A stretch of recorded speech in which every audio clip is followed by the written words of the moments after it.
All nutrients come from the sun or the soil. Vitamin D, the sunshine vitamin, is created when skin is exposed to sunlight. Everything else comes from the ground. Minerals originate from the earth, and vitamins from the plants and microorganisms that grow from it. The calcium in a cow's milk and her 200-pound skeleton came from all the plants she ate, which drew it up from the soil. We can cut out the middle moo, though, and get calcium from the plants directly. Where do you get your protein? Protein contains essential amino acids, meaning our bodies can't make them, and so are essential to get from our diet. But other animals don't make them either. All essential amino acids originate from plants and microbes, and all plant proteins have all essential amino acids. The only truly incomplete protein in the food supply is gelatin, which is missing the amino acid tryptophan. So the only protein source that you couldn't live on is Jell-O. As I covered previously, those eating plant-based diets average about twice the average requirement for protein. Those who don't know where to get protein on a plant-based diet don't know beans. Get it? That's protein quantity, though. What about protein quality? The concept that plant protein was inferior to animal protein arose from studies performed on rodents more than a century ago.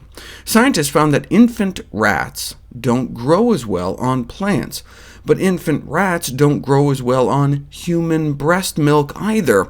So does that mean we shouldn't breastfeed our babies? Ridiculous. They're rats.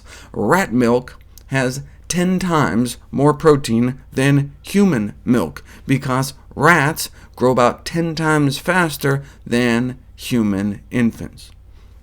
It's true that some plant proteins are relatively low in certain essential amino acids, so about 40 years ago, the myth of protein combining came into vogue.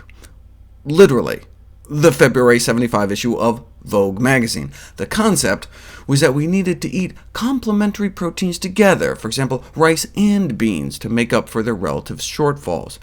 This fallacy was refuted decades ago. The myth that plant proteins are incomplete, that plant proteins aren't as good, that one has to combine proteins at meals, these have all been dismissed by the nutrition community as myths decades ago.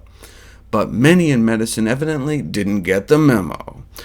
Dr. John McDougall called out the American Heart Association for a 2001 publication that questioned the completeness of plant proteins. Thankfully, though, they changed and acknowledge now that plant proteins can provide all the essential amino acids, no need to combine complementary proteins.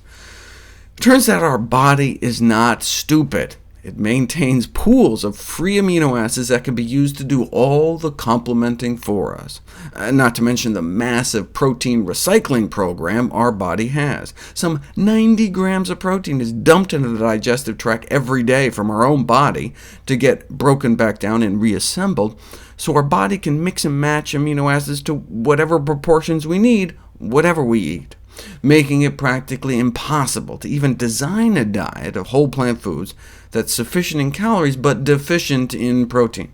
Thus, plant-based consumers do not need to be at all concerned about amino acid imbalances from the plant proteins that make up our usual diets.